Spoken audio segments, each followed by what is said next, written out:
अस्सलाम वालेकुम and welcome to motivational skills by सुफिशर। जैसा कि हमारे टेस्ट प्रिपरेशन के हवाले से सेशन चल रहा है, अभी हमने क्वेश्चन उठाए हुए हैं जो कि 13 जून 2023 का आज क्वेश्चन करेंगे। अभी हमारा पोर्शन 3 चल रहा है। 3 पोर्शन में अभी क्वेश्चन नंबर 51 है। 51 है, कह रहा है कि आफ्टर रीडिंग, क्वेश्चन नंबर 51 है, क्वेश्चन नंबर 51 है, कह रहा है कि after reading 4/5 of a novel, कोई नावल है एक, उसको में जो रीडिंग की गई है उसका कह रहा है कि 4/5 पोर्शन जो है रीड किया हुआ है। 4/5 पोर्शन जो उसने है रीड किया है, ठीक है। वो उसमें कह रहा है 50 पेजेस आर लेफ्ट। अब जो रहते हैं लेफ्ट जो हैं ये रीड हैं, और लेफ्ट कितने हैं 50 पेजेस, ठीक है, लेफ्ट हैं। ये कह रहा है 50 पेजेस लेफ्ट हैं, ठीक है। अब आगे क्या कह रहा है कि the number of pages in the novel is. अब नावल में टोटल पेजेस कितने हैं, सिंपल है। अभी कुछ ऐसे सवाल हमारे पास मौजूद होते हैं जो हम सिर्फ और सिर्फ उनको लॉजिक से कर सकते हैं, ट्रिक्स से कर सकते हैं और आसान कर सकते हैं। ये सिंपल आप क्या करें, एक यानी इसकी आप सिंपल क्या करें, इसका आप फ्रैक्शन बना लें ये फिगर के हिसाब से, ठीक है। ये फिगर बना लें, 1 2 3 4, ये हो गए 5। ये हमने बना दिए 5 फ्रैक्शन, ये 5 हो गए, ठीक है। अब इसमें कह रहा है ये 4 फ्रैक्शन जो है रीड कर लिए हैं, यानी एक ये रीड कर दिया, 2 3 4 पोर्शन इसने क्या है रीड कर लिए हैं। अब जो इसका 5वां पोर्शन है, यानी ये पार्ट जो है, ये इसका पोर्शन जो है 50 के बराबर है, ये 50 के बराबर है। और ये जो चारों पोर्शंस हैं ये कितने के बराबर हैं आपके पास, ये आपको कह रहा है 4/5 के बराबर है, 4/5 के बराबर, यानी एक पोर्शन आपका इसके बराबर है और ये इसके बराबर है। तो आप क्या करेंगे, 50 को इन 4 के साथ मल्टीप्लाई कर देंगे। 50 को क्या करना है, 4 के साथ मल्टीप्लाई करेंगे, इस 4 के साथ मल्टीप्लाई कर देंगे, यानी 50 को 4 के साथ मल्टीप्लाई कर दें। 50 को 4 से कर दें, 4 को 50 से कर दें, बात वही होती है। 0 सेम, 4 5 20, ये आपके पास हो गए 200। अब इनका ये आ जाएगा 200, यानी ये पोर्शन जो 4 हैं, जो 4 ऐसे हैं वो आपके हो गए कितने 200, ठीक है, ये हो गए 200। अब ये 5वां हिस्सा जो है वो है आपका 50, ठीक है, 5वां हिस्सा 50 का हो गया। 200 और 50 कितने हो जाएंगे 250, यानी टोटल आपका जो हो जाएगा वो 250 आपका आंसर रहेगा। अब देखें यहाँ पर 250 कहाँ पर है, क्वेश्चन नंबर 51 में 250 सी पर है। सी इज़ योर राइट आंसर, ठीक है। ये सिंपल हो गया आपके लिए। आगे चलते हैं, दूसरा क्वेश्चन को पढ़ने की कोशिश करते हैं। हाँ, इसमें कुछ थोड़ी बहुत ये हो सकती हैं, इसमें थोड़ी सी एरर भी आ सकती हैं, किसी में इनको कुछ कैलकुलेशन में थोड़ी बहुत हो सकती है, वो आप लोग ठीक कर सकते हैं। ऐसा नहीं है कि कहीं पे एरर नहीं हो सकती है, इंसान लॉजिक्स हो सकती हैं। हमारी प्लेलिस्ट को ज़रूर फॉलो करें ताकि आने वाली अपडेट्स लेक्चर्स उसमें से डीपली समझाए हुए हैं। अभी ये टेस्ट का प्रेशर भी होता है तो हम जल्दी कर रहे हैं, मैं भी थोड़ी बहुत कहीं पर कैलकुलेशन की एरर्स हो सकती हैं, वो आप लोग ठीक कर दीजिए, ठीक है। अभी हमारा क्वेश्चन नंबर है 52। अब 52 में कह रहा है कि 2 drums are full of wheat. अब 2 ड्रम हैं, ये एक ड्रम है, ये एक दूसरा ड्रम है, दोनों ड्रम भरे हुए हैं गंदम के साथ, ठीक है। अब इसमें दोनों का जो वज़न बता रहा है कि वेट है इसका 8032 किलो, ठीक है, ये केजी में है 8200। ईच ड्रम, जो खाली ड्रम होता है, कोई भी ड्रम होता है या कोई बर्तन होता है वो उसका भी वज़न होता है, ठीक है। तो उस एक ड्रम का बता रहा है कि 1749 है वज़न खाली ड्रम का, इसका भी 1749, इसका भी 1749, ठीक है। अब इन दोनों को आप क्या करेंगे, ऐड करेंगे। इन दोनों को ऐड करेंगे तो आप दोनों को, यानी जो दोनों ये ड्रम हैं उनका हमारे पास वैल्यू आ जाएगा, ठीक है। फिर कह रहा है कि 52 में कह रहा है कि ये खाली ड्रम का ये वज़न है, ठीक है। फिर कह रहा है the weight of wheat in the both drum. अब दोनों ड्रमों का जो वेट है वो मालूम करना है आपको।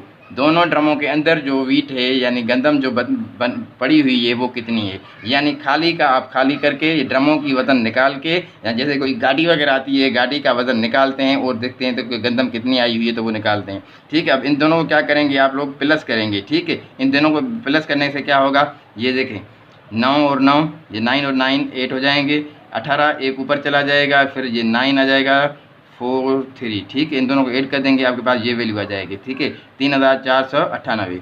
अब क्या करेंगे, टोटल ये है हमारे पास, क्या है टोटल 8032। 8032 में से 3498 क्या करेंगे, माइनस करेंगे तो आपके पास गंदम की वैल्यू यानी वीट की वैल्यू आपको मिल जाएगी। ये सिंपल है। पहले प्लस करेंगे इस अमाउंट को, ड्रमों की जो दो ड्रम दिए गए हैं इसमें एक की वैल्यू बताई गई है, इन दोनों को ऐड किया। ऐड करने के बाद क्या करेंगे, टोटल जो आपके पास गाड़ी ये गंदम जो पड़ी है ड्रमों में, उसमें से आप माइनस करेंगे क्या, ड्रमों का वज़न। अगर ड्रम बताए गए हैं तो ड्रमों का वज़न करेंगे, अगर गाड़ी बताई गई है तो गाड़ी का, कार्गो बताया गया है कार्गो का, कोई भी चीज़ आ जाए तो आप इस टाइप का कर देंगे। इसी टाइप का कल भी पेपर आया हुआ था, ठीक है। अब क्या करेंगे, 2 में से 8 नहीं जाते हैं तो क्या करेंगे, इसको 1 दे दिया, 12 हो गए, 12 में से 8 गए तो क्या आ गया, 4 आ जाएगा। अब इसमें 2 बच गए, 2 में से 9 नहीं जाएंगे तो इससे लेगा, ये इसके पास खुद नहीं है तो इससे लेगा, यानी अभी 12 में से 9 गए तो फिर कितने बचेंगे आपके पास, 12 में से 9 गए, 9 10 11 12, 3 बच गए, ठीक है। अब 9 में से 4 जाएंगे तो कितने बचेंगे, 9 में से 4 जाएंगे तो कितने बचेंगे आप बताएं, कौन बता रहा है, बताएंगे, 5। 9 में से 4 गए तो 5 बच जाएंगे, ठीक है।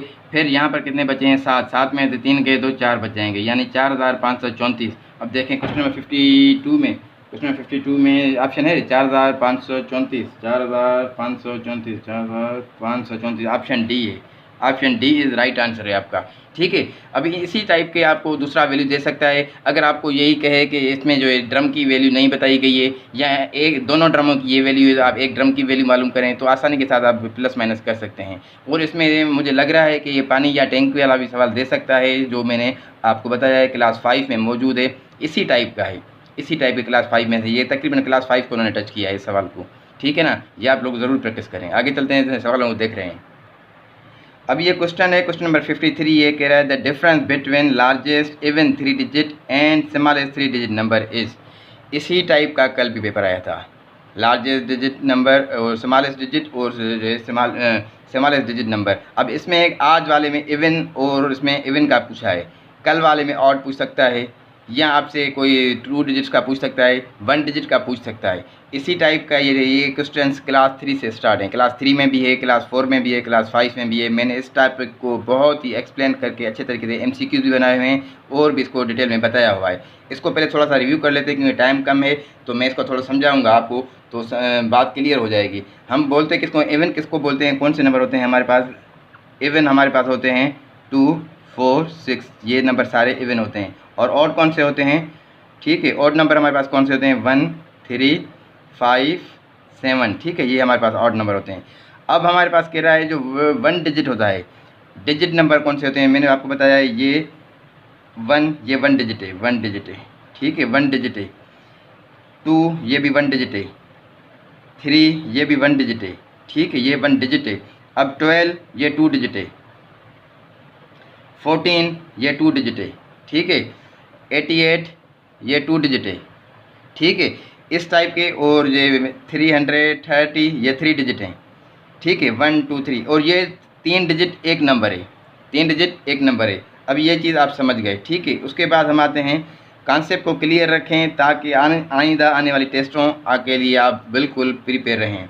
अब कह रहा है लार्जेस्ट इवन नंबर कौन से होते हैं, लार्जेस्ट, अब डिस्कस कर रहे हैं लार्जेस्ट इवन नंबर 1 डिजिट में, 1 डिजिट में कौन सा लार्जेस्ट इवन नंबर होगा, 8। 2 डिजिट में कौन सा रहेगा, 2 डिजिट में 98। इवन नंबर ज़हन में रखिएगा, ये मैं बात कर रहा हूँ इवन नंबर की, लार्जेस्ट इवन नंबर, ठीक है। 3 डिजिट में कौन सा रहेगा, ये रहेगा आपका 998। कौन से largest even number, 3 digit, 2 digit में 98, 1 डिजिट में 8, 3 डिजिट में 98, और बढ़ाते जाएंगे आपका ये कॉन्सेप्ट क्लियर होता जाएगा। हाँ, अब इसी में आपको मैं स्मॉलेस्ट में कहूँ, कॉन्सेप्ट क्लियर रखें ताकि आइंदा आने वाली टेस्टों में आपका कॉन्सेप्ट क्लियर होता जाए, ठीक है। अब क्या करेंगे, स्मॉलेस्ट में, smallest 1 digit number, 1 digit number में कौन सा आएगा, स्मॉलेस्ट में कौन सा, इस 1 स्मॉलेस्ट 1 इवन, ये मैं बात कर रहा हूँ इवन की, ठीक है, इवन 1 डिजिट नंबर कौन सा रहेगा, अभी बातों को समझने की कोशिश करें। 2 डिजिट में कौन सा रहेगा, 2 डिजिट में ये रहेगा 2 डिजिट में 10, ठीक है, स्मॉलेस्ट में। 3 डिजिट में कौन सा रहेगा, 100। 4 डिजिट में कौन सा रहेगा, 1000। आ गई बात समझ में। ये कॉन्सेप्ट क्लियर हो गया। इस कॉन्सेप्ट को क्लियर करके फर्दर आपको अभी इस सवाल को समझने की कोशिश करेंगे कि ये जो आज का सवाल कह रहा है तो अभी ये क्या कह रहा है। अब ये चीज़ें पहले आपको समझ में आ गई तो ये 1 डिजिट क्या होता है, नंबर क्या होता है, इवन नंबर कौन से होते हैं, ऑड नंबर कौन से होते हैं, स्मॉलेस्ट 1 डिजिट नंबर कौन सा होता है, ग्रेटेस्ट 1 डिजिट नंबर कौन सा होता है, ये पहले आपको चार्ट समझ में आ गया तो उसके बाद ही आप इस सवाल को समझ सकेंगे कि ये सवाल क्या कह रहा है। ठीक है, अब जैसे हमें सवाल कह रहा है कि ये बिटवीन जो है 3 इवन डिजिट नंबर होते हैं। लार्जेस्ट मैंने आपको बता दिया कौन सा है, 3 digit number. Largest even 3 digit number कौन सा है, लार्जेस्ट इवन 3 डिजिट नंबर कौन सा आ जाएगा, बताएं आप कौन सा आएगा, 998। ठीक है, अब मैं आपसे क्या कहूँगा कि आप क्या करेंगे, इवन स्मॉलेस्ट 3 डिजिट नंबर। ठीक है, इवन स्मॉलेस्ट 3 डिजिट नंबर वो कौन सा रहेगा आपके पास, 100। ठीक है, ये स्मॉलेस्ट हो गया। अब क्या करना है, डिफरेंस मालूम करना है। डिफरेंस मालूम करने के लिए हम क्या करते हैं, माइनस करते हैं सिंपल में। अब 998 में से 100 माइनस करेंगे तो क्या आएगा, 8 में से 0 गया तो 8 सेम, 9 में से 0 गया तो ये 9 सेम, 9 में से 1 गया तो 8 आ जाएगा, यानी आपका 898 आपका आंसर आ जाएगा। और आप लोग यहाँ पर देख सकते हैं कि जो क्वेश्चन नंबर 53 है, क्वेश्चन नंबर 53 का कहाँ पर है, क्वेश्चन नंबर 53 का 989 डी ऑप्शन जो है आपका वो सही रहेगा। अभी अपना आप कॉन्सेप्ट क्लियर रखें कि ये क्या कैसे होता है, तो इसी टाइप का ये घुमा के ये कॉन्सेप्चुअल पेपर दे सकते हैं। ये बहुत इंपॉर्टेंट टॉपिक है, इसके लिए आपको इसकी डिटेल में प्रैक्टिस करनी होगी। अभी हमारा क्वेश्चन है, क्वेश्चन नंबर है 54। क्वेश्चन नंबर 54 में कह रहा है कि क्वेश्चन नंबर 54 में a man's age is 3 times his son's age. अब ये जो इसकी फादर की एज है, फादर की है ना वो, अब जो इसका सन है सपोज करें उसका एक्स है, इससे की फादर की एज 3 टाइम्स इसके जो सन से ज़्यादा है, यानी सन की एज है सपोज एक्स, इसकी फादर की एज है क्या है 3x बना लेंगे, यानी 3 टाइम्स एक्स्ट्रा है, तो ये बता रहा है। ठीक है, अब ये है, ठीक है, 10 years ago his age was 5 times his son's age। अब 10 साल पहले इसके जो फादर की एज थी जो 5 टाइम्स थी, उसके the present age of the present age of कहाँ गया 54, हाँ, the present age of sons is. अब इसके बेटे की करंट एज क्या बनेगी। अब इसमें एक कॉन्सेप्ट दे रहा है कि इक्वेशन का, इसी टाइप का कल भी पेपर आया था। ठीक है, अब ये कह रहा है कि 3 टाइम्स इसके अब्बू की एज जो है ज़्यादा है। ठीक है, कब, 10 साल पहले। अब सपोज़ करें ये 10 साल पहले की बात कर रहा है, तो यानी माइनस करेंगे 10 किससे माइनस करेंगे, इससे भी माइनस करेंगे और इससे भी 10 माइनस कर लेंगे, क्योंकि दोनों में से एज में कहाँ माना जा रहा है कि फ़र्क है, दोनों का ये, तो दोनों के लिए कर देंगे। मगर कह रहा है कि इसमें 5 का भी जिक्र कर रहा है कि 54 में कह रहा है कि ये जो है ये कहाँ गया, हाँ, 10 years ago 5 टाइम्स। अब ये 5 टाइम्स ज़्यादा है इसकी, तो ब्रैकेट में आप 5 लगा लेते हैं, क्योंकि इसके साथ मल्टीप्लाई करेंगे। 5 टाइम्स के सन की बात कर रहे हैं, ये फादर है ये सन है, तो हमारे पास ये स्टेटमेंट बन गई और इक्वेशन बन गई। जब इक्वेशन बन जाती है तो हम इसको सॉल्यूशन करते हैं। सिंपल में क्या करते हैं, तो ये 3x सेम आ जाएगा -10 इज इक्वल टू 5 को मल्टीप्लाई करेंगे x के साथ, तो क्या आ जाएगा 5x, ये माइनस 5 को 10 के साथ मल्टीप्लाई करें, 10 5 द 50, 10 5 द 50 आ जाएगा। ठीक है, अब ये इक्वेशन आपके पास बन गई। अभी आप इसको इधर लेके जाएं या इसको इधर लेके आएँ तो उनकी साइनों में फ़र्क आता है, तो 3x सेम, ये प्लस में तो इधर जाएगा -5x आ जाएगा, ये 50 माइनस का, ये तो यहाँ पर माइनस का 50 लगेगा, ये यहाँ पर लेके आएंगे तो माइनस का प्लस का जाएगा, यहाँ का माइनस से इधर प्लस का 10 बन जाएगा। अब 3 में से 5 गए तो 2 आ जाएंगे, ये बड़ा कौन सा है माइनस का है तो -2x आ जाएंगे, इज इक्वल टू ये 50 में से 10 गए, ये माइनस के हैं, तो बड़ा अमाउंट कौन सा है माइनस का है, तो माइनस आएंगे, -40 आ जाएंगे, ये माइनस कैंसिल यानी प्लस हो जाएंगे। अब यहाँ पर ये 2 का इसके साथ मल्टीप्लाई में ये यहाँ जाएगा, डिवाइड हुआ x इज इक्वल टू 40/2 हो जाएगा। अब डिवाइड कर दें 2 × 2 2 × 2 2 × 4, ये 20 आ जाएगा, यानी x का वैल्यू हमारे पास मिल गया 20, हमें पास आंसर आ गया 20। अब ये देख रहे हैं 54 में भी 20 आंसर आ रहा है, 54 में ये देख लें 54 20 ऑप्शन है, यहाँ डी ऑप्शन है आपका राइट आंसर है, D is your right answer. ठीक है, इसी तरह से आप लोग इनकी प्रैक्टिस करें। इसी टाइप का कल का भी आया था, ये तकरीबन क्लास 5, 6, 7, 8 में भी ये टॉपिक चल रहे हैं, तो इनमें आपको प्रैक्टिस करने की बहुत ज़रूरत है। इन चीज़ों को देखें, ये कॉन्सेप्ट क्लियर कैसे होगा। ये क्वेश्चन कल भी मैं इसको डिटेल में समझाया था, इसलिए आज मैं इसको डिटेल में नहीं जा रहा हूँ। ठीक है, वो वाली वीडियो आप देख सकते हैं। अब ये क्वेश्चन नंबर दिया गया है, क्वेश्चन नंबर 56। इसमें कहते हैं sum of all the triangle is dash degree. कोई भी ट्राइंगल हो, उसका जो आपके पास तीनों का ट्राइंगल हो, तीनों डिग्रियों का जो मजमुआ बनेगा, यानी जो एंगल बनेगी उनका जो मजमुआ होगा, तीनों का मेजरमेंट बनेगा, क्या बनेगा। एक तो ये 90 की बन गई, तो ये कितने की बनेगी 45 डिग्री। तो ये कितने की बनेगी 45 डिग्री बनेगी। ये 90 45 और 45 90 और 90 180 डिग्री बनेगी। ये 180 डिग्री का बनेगा। ठीक है, तो यानी हमें पता चल गया कि ट्राइंगल के जो भी मुख्तलिफ एंगल्स बनेंगे उनका जो सम बनाएंगे, उन तीनों का सम क्या होगा, हमारे पास 180 डिग्री आता है। ठीक है, 180 डिग्री कहाँ पर है, देख रहे हैं 56 का क्वेश्चन नंबर 56 180 डिग्री है कहीं पर, 180 बी, इसका बी इज़ राइट आंसर है। ठीक है, आई होप कि ये चीज़ें आपको क्लियर होती जा रही हैं। अगर आप लोग हमारे पेज मोटिवेशनल स्किल बाय सूफी शेर पर नए हैं तो फॉलो करें, सब्सक्राइब करें, ताकि आने वाली अपडेट्स लेक्चर्स आप तक पहुंचते रहें। एंड नेक्स्ट जो सब क्वेश्चन हैं वो मैं दूसरे वीडियो में करूँगा, क्योंकि ये वीडियो बहुत बड़ा हो गया है। तो आपसे यही रहेगी कि आप लोग फॉलो करें। अगर इसमें कहीं पर थोड़ी बहुत एरर नज़र आए तो आप हमें कमेंट करें और इसे रिजॉल्व करने की कोशिश करें, ताकि दूसरों का भी फ़ायदा हो सके। Thanks for watching, remember us in your prayer, और फीडबैक ज़रूर दें कमेंट सेक्शन में।